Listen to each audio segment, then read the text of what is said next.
Hal yang sangat penting. Apakah Anda bergegas kembali untuk melahirkan bayi? Lu Yun awalnya ingin membuat lelucon, tapi dia takut Chu Yao akan malu, jadi dia menelan bagian kedua kalimatnya. Chu Yao mengangguk dan berkata, guru menghubungi saya dan berkata bahwa dia menemukan sebuah makam kuno di gurun barat laut kerajaan naga kita dan meminta saya untuk segera kembali. Jadi setelah saya kembali ke kerajaan naga dan menyerahkan peninggalan budaya kepada Kimei, saya harus segera mengikuti tuannya ke gurun barat laut. Petik 2. Lu Yun menebak apa yang disebut peristiwa besar Chu Yao. Selain perampokan makam, masih juga perampokan makam. Apakah Anda masih tidak mengakui bahwa Anda adalah seorang pencuri? Lu Yun mau tidak mau mendidiknya, adik kelima, istriku, aku tidak sedang membicarakanmu, bagaimanapun juga, kamu juga seorang kultivator. Kultivator, kenapa kamu tidak melakukan sesuatu yang serius? Kenapa kamu selalu suka mengikuti lelaki nakal itu kemana-mana untuk menggali kuburan nenek moyang orang? Dia hampir mengucapkan kata, pembudidaya. Alasan mengapa Chu Yao menjadi seorang kultivator adalah berkat Lu Yun. Setelah latihan berkuda yang kacau itu, dia berbagi kultivasinya dengan orang lain. Chu Yao takut malu, jadi Lu Yun tentu saja tidak ingin menyebutkan masalah ini, jadi dia tetap memanggilnya biksu. Lu Yun melanjutkan pendidikannya dan berkata, apa yang kamu lakukan salah? Hal semacam ini harus diserahkan kepada tim arkeologi nasional, dan isi makam juga harus diserahkan kepada negara. Kita semua mempromosikan energi positif sekarang. Petik 2. Chu Yao menjawab dengan serius, apa yang saya lakukan adalah bisnis. Saya pergi ke makam untuk mengumpulkan senjata roh jahat sehingga lonceng pencarian jiwa saya dapat berkembang. Dan, makam yang kami kunjungi semuanya adalah makam jahat, dan tim arkeologi nasional tidak dapat memasukinya. Petik 2. Lu Yun menggelengkan kepalanya tanpa daya, mengetahui bahwa dia tidak dapat membujuknya untuk berhenti, jadi dia hanya bisa mengingatkannya, kalau begitu, kamu harus berhati-hati. Jangan khawatir, aku tidak akan pergi ke makam sebesar ini sendirian, aku akan selalu mengikuti tuannya. Itu karena kamu mengikuti Tian Miaozi yang tidak bisa diandalkan sehingga aku memintamu untuk berhati-hati. Lu Yun berpikir dalam hati, tapi dia tidak mengucapkan kata-kata itu. Untuk saat ini, Chu Yao sangat percaya pada Tian Miaozi. Dia masih percaya pada kebohongan Tian Miaozi tentang kejadian dengan Lu Yun, berpikir bahwa Lu Yun benar-benar diracuni hari itu. Terlalu bodoh dan terlalu naif. Lu Yun menyerahkan token tertinggi aliansi bela diri yang retak kepada Chu Yao dan berkata, ngomong-ngomong, kembalikan token ini ke kakak ketujuh dan katakan padanya bahwa aku telah berurusan dengan pengkhianat Xiao Che. Luo Li telah dipindahkan kembali ke ibu kota dari Liga Bela Diri Distrik Tiongkok Tengah dan memasuki sistem inti Liga Bela Diri ibu kota, semua berkat usahanya sendiri. Itu tidak ada hubungannya dengan gurunya yang adalah Yin Qiushui. Itu tidak ada hubungannya dengan saudara baptisnya yang menjadi Tuan Yuntian. Apa kau percaya itu? Setelah Lu Yun memeluk Chu Yao, dia segera kembali ke Aula Huichun. Begitu saya masuk, saya mendengar orang-orang membicarakan keluarga Xiong Chuan. Bahkan Tuan Tang pun terlibat. Seorang pria kuat bergegas ke keluarga Xiong Chuan sendirian dan membuat keributan besar, terutama ular putih abadi besar, yang ukurannya sangat besar, bagaimana mungkin dia tidak menarik perhatian. Ketika semua orang melihat bahwa pria yang terbang di udara dan melawan dewa besar ular putih adalah Raja Surga, mereka semua mendidih. Mereka tidak tahu dendam apa yang dimiliki Raja Tianzhen terhadap keluarga Xiong Chuan, tetapi mereka mengagumi Raja Tianzhen karena berani menantang ular putih abadi yang agung. Itu abadi. Semua orang awalnya mengira Raja Tian Yan gila. Baru setelah mereka melihat dewa besar ular putih jatuh dari langit, mereka menyadari bahwa merekalah yang gila. Kekuatan Raja Tianzhen jauh diremehkan oleh mereka. Ketika keluarga abadi lainnya mengetahui hal ini, mereka semua ketakutan dan menyebut Raja Tianha sebagai makhluk yang tidak pernah bisa terprovokasi. Dan orang-orang dari kerajaan naga yang bekerja, belajar di luar negeri, atau bepergian di kerajaan oriental sangat bersemangat dan antusias. Itu adalah Tuan Yuntian mereka. Bahkan makhluk abadi yang paling dikagumi di kerajaan timur dapat dibunuh dengan mudah di tangan Lord Yuntian. Bagaimana agar tidak bersemangat? Mereka bangga karena tubuh mereka memiliki aliran darah yang sama dengan Tuan Yuntian. Jika Anda tidak menyesal memasuki Tiongkok di kehidupan ini, Anda akan menjadi anggota kerajaan naga di kehidupan selanjutnya. Orang-orang di Aula Huichun merasakan hal yang sama. Tentu saja, itu termasuk Tuan Tang. Melihat Lu Yun kembali, Tuan Tang segera melangkah maju dan berkata, Saudara Lu, pernahkah kamu melihatnya? Tuan Yuntian benar-benar membunuh ular putih abadi yang besar. Ini membuatku, seorang lelaki tua, sangat bersemangat. Wajahnya memerah, dan dia jelas masih dalam keadaan gembira. Wu Jie tidak dapat menahan diri untuk tidak berkata, kami baru saja berspekulasi dengan guru tentang mengapa dewa penguasa Yuntian ingin membunuh ular putih besar itu. Chen Ting berkata sambil tersenyum, saya pikir itu karena cinta. Seperti kata pepatah, kemarahan mengubah kecantikan menjadi keindahan. Pasti anggota keluarga Xiong Chuan yang memprovokasi wanita yang mulia Senjun, jadi yang mulia Senjun menunjukkan kekuatannya. Petik 2. Gadis ini terakhir kali terkena roh jahat. Setelah perawatan Lu Yun, dia hampir pulih. Dia sangat berterima kasih kepada Lu Yun di dalam hatinya. Chen Ting, saya tidak setuju dengan pernyataan Anda. Bagaimana Yang Mulia Dewa Ilahi bisa menjadi musuh ular putih abadi yang agung karena cinta di antara anak-anaknya? Pasti ada alasan lain. Wu Jie tidak setuju. Keduanya tidak dapat berdebat, tetapi Tuan Tang berkata sambil tersenyum, apapun alasannya, saya yakin pasti keluarga Xiongquan dan ular putih abadi yang memprovokasi saya terlebih dahulu. Pertempuran hari ini telah memunculkan semangat berdarah kami orang-orang kerajaan naga. Bahkan lelaki tua itu, aku hampir tidak bisa menahan diri dan ingin segera ke keluarga Xiongquan untuk mencari seseorang untuk diajak bertarung. Petik 2. Tuan Tang selalu tenang, tetapi hari ini dia membuat lelucon seperti itu karena dia sangat bersemangat. Saat ini, Lu Yun tersenyum dan berkata, sebenarnya, menurutku ini bukan sesuatu yang istimewa. Semua orang di Aula Huichun, apakah mereka Tuan Tang, Wu Jie atau peserta magang lainnya, kegembiraan mereka belum hilang dan pikiran mereka masih belum selesai. Suasana hati sedang tinggi. Mendengar kata-kata Lu Yun, seluruh Aula Huichun tiba-tiba terdiam sesaat. Tidak ada yang luar biasa. Betapa arogan, cuek, dan kasarnya orang ini hingga melontarkan pernyataan tidak sopan seperti itu. Penatua Tang sepertinya tidak dapat mempercayai telinganya. Dia memandang Lu Yun dan bertanya, Saudara Lu, apa yang baru saja kamu katakan?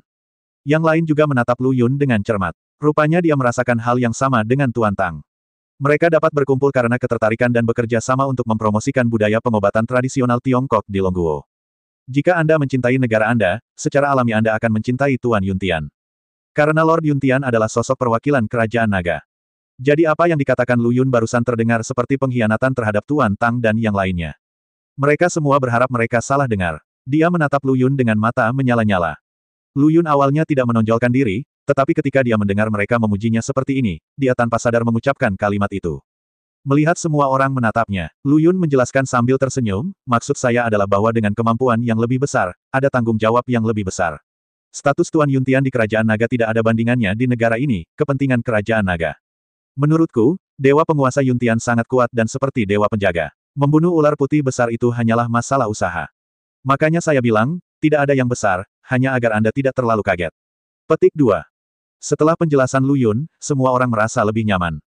Penatua Tang menghela napas lega dan berkata, Saudara Lu, jika menyangkut Yang Mulia Dewa Ilahi, Anda harus berusaha menjelaskannya sejelas mungkin, jika tidak maka akan dengan mudah menimbulkan kebingungan dan kami akan terkejut. Wu Jie dan yang lainnya mengangguk, semuanya dengan ekspresi ketakutan. Lu Yun tidak dapat menahan diri untuk tidak berkata, sebenarnya, meskipun ada ambiguitas, kamu tidak perlu terlalu serius tentang hal itu, bukan? Dewa Penguasa Yuntian tidak akan menyalahkan dia untuk ini. Itu salah. Tuan Tang tidak setuju dan berkata, rasa hormat kami kepada Yang Mulia Tuhan Ilahi ada jauh di dalam hati kami. Setiap kata dan perbuatan harus datang dari hati. Terlepas dari apakah itu ambigu atau tidak boleh ada rasa tidak hormat. Poin lain, Saudara Lu baru saja mengatakan sesuatu yang sebenarnya tidak disetujui oleh Tang. Petik 2. Lu Yun terkejut dan bertanya sambil tersenyum, mengapa Tuan Tang tidak setuju? Tuan Tang berkata dengan serius, Anda baru saja mengatakan bahwa dengan kemampuan yang lebih besar, ada tanggung jawab yang lebih besar. Meskipun ini adalah kebenarannya, kami tidak dapat mengatakan itu. Ketika kata-kata ini keluar dari mulut kita, sudah sewajarnya Yang Mulia sangat cakap, jadi dia harus mengambil tanggung jawab. Yang Mulia Dewa Ilahi tidak pernah berhutang kepada siapapun di antara kita. Dia melindungi kerajaan naga karena dia mulia dan tidak mementingkan diri sendiri, jadi dia bersedia melindungi kita. Bukan berarti semakin besar kemampuan, semakin besar pula tanggung jawabnya. Bahkan jika suatu hari, Yang Mulia Tuhan Ilahi tidak lagi melindungi kerajaan naga kita tidak boleh mengeluh, karena dari awal hingga akhir, Yang Mulia Tuhan Ilahi tidak pernah berhutang kepada siapapun dari kita. Petik 2. Tuan Tang dengan jujur mengatakan apa yang dia pikirkan. Lu Yun tampak terkejut dan tidak bisa tidak memuji, Tuan Tang, tingkat pemikiran Anda sangat tinggi. Bukannya aku memiliki tingkat ideologi yang tinggi, tapi menurutku kita semua di Kerajaan Naga harus melakukan ini. Tuan Tang berhenti dan menghela nafas sedikit, saya tiba-tiba memikirkan sesuatu dan merasakan sesuatu di hati saya. Tuan Tang memikirkan beberapa atlet Olimpiade dari Kerajaan Naga. Ketika mereka membawa kejayaan bagi negara mereka, mereka dikagumi oleh ribuan orang. Namun, karena beberapa alasan yang tidak dapat dihindari, mereka dicerca ketika mereka melewatkan kejuaraan. Ini adalah fenomena yang sangat menyedihkan. Mantan pahlawan itu tidak berhutang apapun kepada siapapun. Tidak peduli mereka berada di puncak atau di titik terendah, mereka harus mendapatkan rasa hormat yang pantas mereka terima. Guru itu benar. Melihat Penatua Tang sedang dalam suasana hati yang buruk, Wu Jie mengambil inisiatif untuk menghidupkan suasana dan berkata, mari kita kembali ke topik sebelumnya. Mengapa Yang Mulia Shen Jun menunjukkan kekuatan seperti itu? Secara logika, tidak mungkin ular putih besar itu berlari ke kerajaan naga kita dan menyebabkan kerusakan. Mengapa Yang Mulia Penguasa para dewa datang dan membunuhnya bahkan ketika dia melakukan perjalanan ke timur? Petik 2. Bukankah ini mudah dimengerti? Keluarga Xiongquan pasti telah menimbulkan masalah. Yang Mulia Tuhan datang untuk menyelesaikan masalah. Akibatnya, ular putih besar itu berlari keluar untuk melindungi anak sapi tersebut, jadi Yang Mulia Tuhan membunuhnya. Petik 2. Tebakan Chen Ting akurat, tetapi bagian kedua dari kalimatnya meleset, dengan mengatakan, saya masih berpikir bahwa anggota keluarga Xiongquan lah yang menyinggung wanita Yang Mulia Senjun, dan Yang Mulia Senjun menjadi sangat marah hingga dia berubah menjadi kecantikan. Petik 2. Bagaimana kalau mengatakan bahwa semua gadis menyukai fantasi dan secara alami merindukan kisah cinta romantis seperti itu? Wu Jie tidak setuju dan berkata, saya masih setuju dengan apa yang baru saja dikatakan Tuan Lu. Yang Mulia Tuhan mengambil tindakan karena keluarga Xiongquan melakukan sesuatu yang melanggar kepentingan kerajaan naga. Tidak, ini hanya masalah kemarahan terhadap kecantikan. Omong kosong, Yang Mulia Tuhan Yang Maha Esa adalah seorang pria yang sangat saleh. Sangat tidak mungkin baginya untuk berselingkuh dengan anak-anaknya. Yang Mulia Tuhan Yang Maha Esa tidak memiliki seorang wanita. Tidak mungkin bagi wanita manapun untuk menjadi layak. Yang Mulia Tuhan Yang Maha Esa. Petik 2, petik 2. Keduanya mulai berdebat lagi. Lagi pula, jika Anda tidak mengetahui kebenaran tentang topik semacam ini, tidak akan ada hasil dalam pertengkaran tersebut. Belum ada yang yakin, yuk kita lihat siapa yang suaranya paling nyaring. Lu Yun tetap diam dan hanya menatap Wu Jie dengan tatapan aneh. Ketika dia mendengar anak laki-laki ini berkata bahwa dia tidak memiliki wanita, wajahnya tiba-tiba menjadi gelap. Anda tidak memiliki wanita sialan. Sebenarnya, ide Wu Jie sangat sederhana, dia telah mendewakan Yuntian Senjun. Bagaimana mungkin sosok yang didewakan bisa melakukan hal-hal yang kekanak-kanakan seperti menjadi cantik dalam kemarahan? Sayang sekali dia tidak mengetahuinya. Tuan Yuntian memang orang seperti itu. Dia tidak hanya akan marah pada kecantikannya, tetapi dia juga akan mengutuknya secara diam-diam di dalam hatinya. Kamulah yang aku tegur. Saat keduanya sedang berdebat, sesosok tubuh tiba-tiba masuk dari luar pintu. Ketika dia melihat Lu Yun, ekspresi kagum segera muncul di wajahnya. Itu adalah Heng Chuanyi. Tuan Lu. Heng Chuanyi mula-mula menyapa Lu Yun dengan hormat, lalu membungkuk kepada Tuan Tang dan berkata, siswa Heng Chuanyi, saya telah bertemu dengan gurunya. Tuan Tang meliriknya dengan dingin dan berkata, hei, bukankah ini wakil presiden masyarakat Yoshikawa, Sune Kawaichi? Kenapa, lenganmu sudah pulih dan kamu tidak repot-repot datang ke Aula Huichunku lagi? Tuan Tang berbicara dengan cara yang aneh dan menyeramkan. Karena selama periode ini, Heng Chuan tidak terlalu sering kembali ke Aula musim semi. Tang mengira lengannya telah pulih, jadi dia tidak senang untuk kembali. Di masa lalu, ketika lengan Anda terasa tidak nyaman dan Anda membutuhkan saya untuk memberi Anda akupuntur, satu demi satu guru akan berteriak kepada Anda, mengatakan bahwa Anda sangat menyukai pengobatan Tiongkok. Hasilnya, saya menggunakan akupuntur yin yang dan 5 elemen yang ditingkatkan untuk menyembuhkan gejala sisa pada lengan Anda sekaligus. Betapa tidak berterima kasihnya, Tuan Tang dipenuhi dengan kebencian.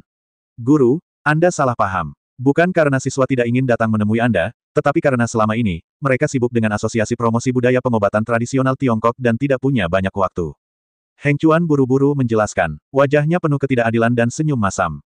Takagi Yoshi dan putranya Takagi Shinichi keduanya telah meninggal, dan posisi Presiden Masyarakat Yoshikawa secara alami jatuh ke tangan Sunekawa Kazuo. Pada saat yang sama, dia juga bertindak sesuai keinginan Raja Tianzhen, dan tidak ada yang berani berbeda pendapat. Ada geng baru dan lama, jadi tentu saja mereka sangat sibuk. Ketika Tuan Tang mendengar penjelasan Heng Chuanyi, ekspresinya sedikit terkejut, dan dia bertanya dengan ragu, Asosiasi untuk Promosi Budaya Pengobatan Tradisional Tiongkok. Ya, Asosiasi Yoshikawa kami sekarang telah berganti nama menjadi Asosiasi Promosi Budaya Pengobatan Tradisional Tiongkok Kerajaan Naga. Mulai sekarang, tugas utama asosiasi tersebut adalah untuk mempromosikan budaya pengobatan tradisional Tiongkok Kerajaan Naga. Seolah menunjukkan kesetiaannya, Heng Chuanyi melirik ke arah Lu Yun lalu berkata, ini adalah nasihat yang diberikan oleh Tuan Lu. Nasihat saudara Lu. Tuan Tang memandang Lu Yun, dan ketika dia melihat Lu Yun mengangguk, dia menjadi semakin bingung. Bukan hanya dia, tapi semua orang di Aula Huichun tampak bingung. Itu jelas merupakan organisasi geng, tetapi bagaimana organisasi itu tiba-tiba berubah menjadi Asosiasi Promosi Budaya Pengobatan Tradisional Tiongkok Longguo. Tiba-tiba menjadi sangat mewah. Dan, mengapa kamu harus mendengarkan nasihat Lu Yun? Itu konyol. Tang Laohu bertanya, bagaimana Anda, Presiden Asosiasi Yoshikawa, bisa menyetujui hal yang keterlaluan seperti itu? Heng Chuan berhenti sejenak dan berkata, Presiden kita meninggal karena suatu alasan, jadi sekarang saya adalah penanggung jawab organisasi ini. Dia tidak berani mengatakan bahwa Lu Yun lah yang membunuh presiden mereka, dia juga tidak berani mengungkap identitas Lu Yun sebagai Raja Tianzhen. Heng Chuan berpikir bahwa karena Raja Tianzhen akan mengubah penampilannya, itu berarti dia tidak ingin orang lain mengetahui identitasnya. Oleh karena itu, Heng Chuan memilih merahasiakannya untuk menghindari ketidakpuasan terhadap Raja Tianzhen. Tuan Tang terdiam beberapa saat. Mereka tidak peduli bagaimana Gao Muji meninggal, dan mereka tidak terkejut. Dia bukanlah orang baik, dan cepat atau lambat dia harus membayarnya kembali, jadi kematiannya tidak mengejutkan sama sekali. Tuan Tang kembali sadar, menepuk bahu Heng Chuanyi dengan gembira dan berkata, Heng Chuan, kamu membuat perbedaan sekarang. Guru sangat puas. Dia berpikir bahwa kecintaan Heng Chuan terhadap pengobatan tradisional Tiongkok telah mencapai titik di mana dia dapat mengubah nama geng dan meninggalkan sisi gelap. Tentu saja itu menggembirakan. Heng Chuan Yi dengan gembira berkata, Guru, sebenarnya ada sesuatu yang ingin saya diskusikan dengan Anda hari ini. Tuan Tang sedang dalam suasana hati yang baik sekarang, dan sikapnya menjadi sedikit lebih ramah, dan dia berkata, tapi itu tidak masalah. Di asosiasi kami berencana menyisihkan 1 hari dalam seminggu untuk mengorganisir anggotanya mempelajari pengetahuan budaya tentang pengobatan tradisional Tiongkok, jadi kami ingin mengundang guru untuk mengajar seminggu sekali. Apakah menurut Anda ini akan berhasil? Sungguh-sungguh. Ketika Tuan Tang mendengar ini, dia merasa senang. Tentu saja tidak ada masalah. Meskipun saya tidak punya waktu luang, saya akan mengatur agar Wu Jie dan yang lainnya mengajari Anda, jadi jangan khawatir. Tuan Tang bersikeras untuk membuka Balai Huicun di Kerajaan Dongyang selama bertahun-tahun, bukan hanya untuk mempromosikan budaya pengobatan tradisional Tiongkok di Kerajaan Panjang. Langkah Heng Chuan tepat seperti yang dia inginkan. Semakin Tuan Tang memandang siswa Jepang ini, semakin dia menyukainya. Mengapa saya tidak menyadari bahwa kesadaran ideologisnya begitu tinggi sebelumnya? Heng Chuan sangat gembira dan berkata, siswa akan kembali dan membuat pengaturan sekarang. Guru, pergi, Tuan Lu, pergi. Heng Chuan Yi segera meninggalkan Aula Huicun, meninggalkan semua orang dengan ekspresi aneh di wajah mereka. Wu Jie berkata dengan ekspresi aneh, Guru, menurut Anda apakah yang dikatakan Heng Chuan Yi itu benar atau salah? Mengapa saya merasa begitu keterlaluan? Bahkan jika Heng Chuan Yi menjadi presiden dan dia menyukai pengobatan Tiongkok, dapatkah dia memaksa orang lain di gengnya untuk juga jatuh cinta pada pengobatan Tiongkok? Yang lebih keterlaluan lagi adalah namanya diubah. Apakah orang-orang di bawah ini akan keberatan? Bukan hanya Wu Jie, semua orang juga bingung. Termasuk Tuan Tang. Segera setelah itu, mereka semua memandang Lu Yun, karena mereka ingat apa yang dikatakan Heng Chuan tadi, dan inilah nasihat yang diberikan oleh Lu Yun. Lu Yun tersenyum dan berkata, saya hanya memberikan saran dengan santai. Mungkin dokter pengobatan Tiongkok dari negeri naga kita terlalu menawan, dan mereka semua terkesan. Bagaimana perasaan Anda jika Anda mengetahui bahwa tidak hanya perkumpulan Yoshikawa, tetapi juga perkumpulan Sanhe telah berganti nama menjadi Komite Pengawas Asosiasi Promosi Budaya Pengobatan Tradisional Tiongkok Longguo? Ketika semua orang mendengar penjelasan samar Lu Yun, mereka semua mengeluh di dalam hati. Percaya atau tidak, Tuan Tang tidak terlalu banyak berpikir dan berkata dengan gembira, bagaimanapun, ini adalah hal yang baik. Menurut saya Heng Chuan tidak bercanda. Mari kita tunggu sampai hari ceramah. Semua orang mengangguk. Itu saja, saat malam tiba. Lu Yun kembali ke kamar kecil yang diatur oleh Tuan Tang untuk dia tinggali sementara, dan tidak sabar untuk memasuki kondisi kultivasi.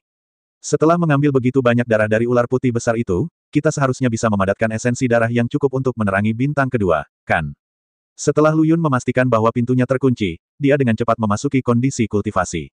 Dari bintang pertama, darah ular putih itu dikeluarkan secara bertahap dan ditempa dengan Xuan Lei. Setelah esensi dan darah terkondensasi, sisa pemotor dibuang kembali ke bintang pertama, sehingga tidak menimbulkan terlalu banyak kebisingan. Waktu berlalu dengan lambat. Setelah esensi darah cukup terkondensasi, bintang kedua menyala. Lu Yun dapat dengan jelas merasakan kekuatan agung para dewa dan iblis melonjak dari bintang kedua dan mengalir ke bintang pertama. Apakah bintang pertama ini khusus digunakan untuk menyimpan tenaga? Lu Yun tampak terkejut. Ketika kekuatan dewa dan iblis di bintang kedua dicurahkan ke bintang pertama, dengan cepat bergabung dengan kekuatan asli di bintang pertama. Lebih kuat, lebih mendominasi. Tapi Lu Yun sedikit mengernyit.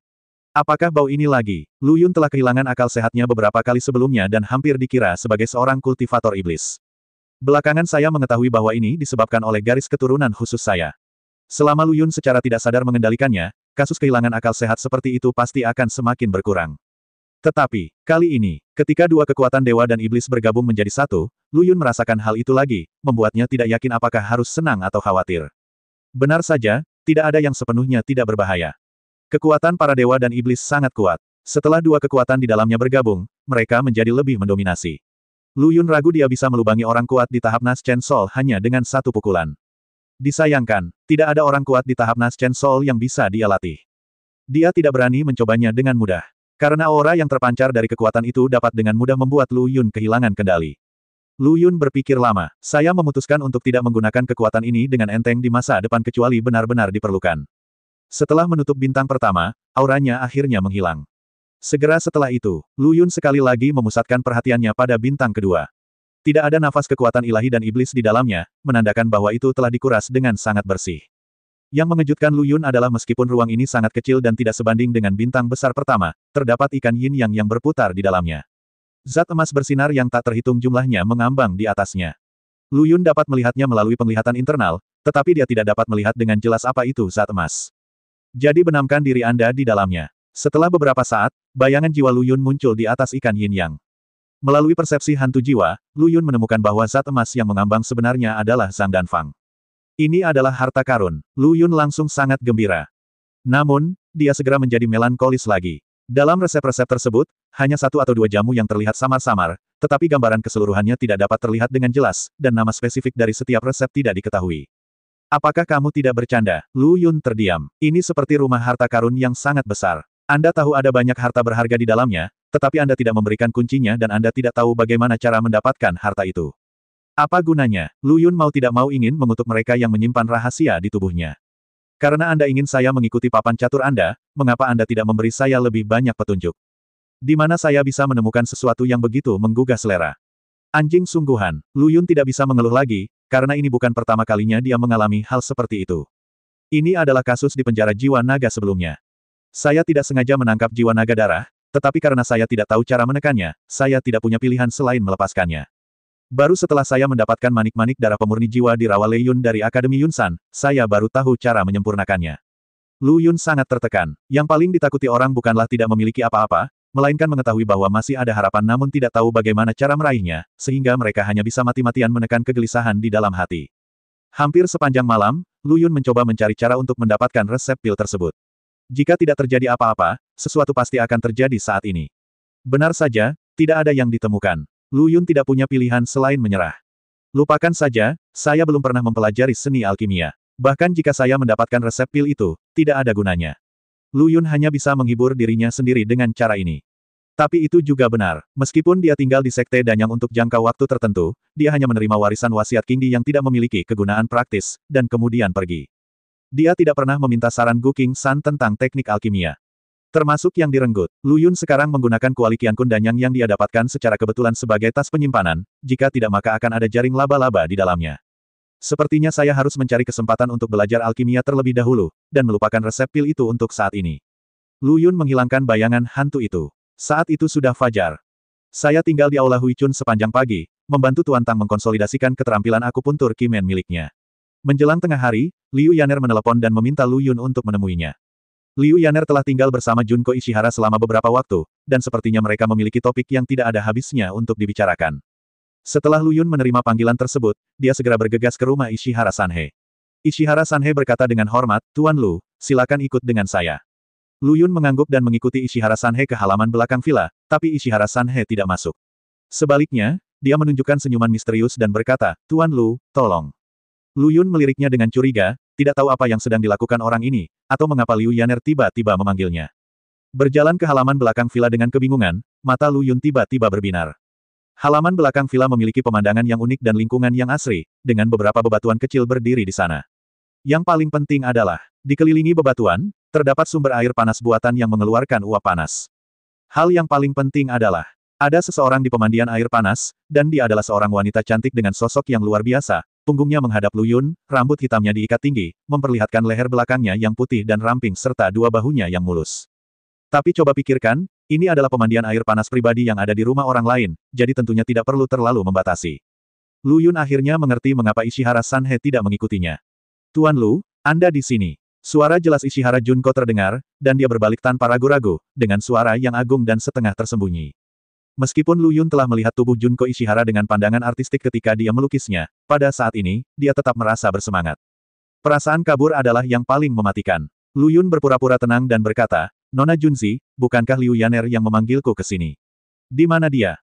Yaner tidak ada di sini. Tidak di sini. Yah, dia masih tidur di kamar. Aku meminta Yaner memanggil Tuan Lu. Jawab Ishihara Junko. Kamu mencariku. Lu Yun tertegun sejenak, lalu sadar kembali, melihat pemandangan yang setengah mengambang di atas air, dan berkata, saya pikir sebaiknya saya menunggu di luar rumah sakit. Jika ada yang harus Anda lakukan, tunggu sampai Nona Junko selesai mandi di sumber air panas. Mengatakan ini, kedua kaki anjing itu sepertinya dipenuhi timah dan tidak bergerak sama sekali. Tidak perlu untuk, Junko Ishihara berkata, sebenarnya Junko meminta Tuan Lu datang hanya untuk mandi bersamamu. Mendengar ini, Lu Yun tiba-tiba kehilangan ketenangannya. Apa-apaan, mandi air panas bersamaku, ini adalah kereta menuju kegembiraan. Lu Yun tiba-tiba menjadi serius dan berkata, Nona Junzi, jangan meremehkan saya, Tuan Lu, godaan kecantikan tidak berpengaruh pada saya. Gulu, tertelan, bukan berarti apa-apa, hanya saja aku sedikit haus. Junko Ishihara berkata, saya tahu bahwa Tuan Lu adalah Tuan Yunlu dan Tuan Yuntian dari Kerajaan Naga. Dia pasti berbeda dari pria lain. Junko mengerti. Lu Yun merasa malu. Benar saja, saya wanita yang jujur. Saya ingin bersikap sopan kepada Anda, tetapi Anda benar-benar menempatkan saya di sini. Karena Anda telah mengangkat saya ke status yang begitu tinggi, jika saya benar-benar melakukan sesuatu, bukankah saya akan menamparkan wajah saya sendiri? Lu Yun berkata dengan tegas, Nona Junzi, kamu tidak baik. Mengapa Tuan Lu mengatakan itu? Kamu jelas tahu bahwa aku adalah pacar Liu Yan, dan kamu telah berjanji bahwa kamu tidak akan berkomunikasi denganku secara mendalam. Tujuannya adalah untuk meyakinkan Yaner, tetapi hari ini, kamu jelas-jelas mencoba merayuku. Lu Yun terus terang. Bagaimanapun, Junko Ishihara juga seorang wanita straight, dan Lu Yun takut dia akan bertele-tele dan mengatakan bahwa dia tidak mengerti. Junko Ishihara menunduk dan terdiam. Tepat ketika Lu Yun merasa kata-katanya terlalu menyakitkan, Ishihara Junko akhirnya berbicara lagi. Sebenarnya, Yaner sudah mengatakan yang sebenarnya kepadaku. Kebenaran apa yang dikatakan Liu Yaner padamu? Lu Yun bingung. Dia memberitahuku bahwa hubungan denganmu bukan antara pacar, tapi antara kakak dan adik. Benarkah itu, Tuan Lu? Selama periode ini, Ishihara Junko tinggal bersama Liu Yaner setiap hari dan bahkan tidur bersama. Dia tidak bisa tidak bertanya padanya tentang Lu Yun. Lu Yun adalah guru Yunlu dan Dewa Yuntian, yang pada awalnya keterlaluan. Dan yang lebih keterlaluan lagi adalah teman baiknya tiba-tiba menemukan pacar yang begitu baik. Tentu saja Ishihara Junko penasaran dan mengejar Liu Yaner sambil bertanya. Liu Yaner masih bisa mengarang cerita untuknya pada awalnya, tetapi saat dia terus mengarang, dia menemukan semakin banyak celah dan tidak bisa mengarang lagi, jadi dia harus mengaku. Liu Yaner masih memiliki banyak integritas, tidak seperti mereka yang menulis novel online, yang harus mengeditnya jika tidak dapat melanjutkan, dan integritasnya rusak total. Setelah Ishihara Junko mengetahui yang sebenarnya, dia langsung bertanya dengan tidak sabar, karena kamu dan Tuan Lu adalah saudara kandung, tidak mungkin kamu menjadi pacar kan?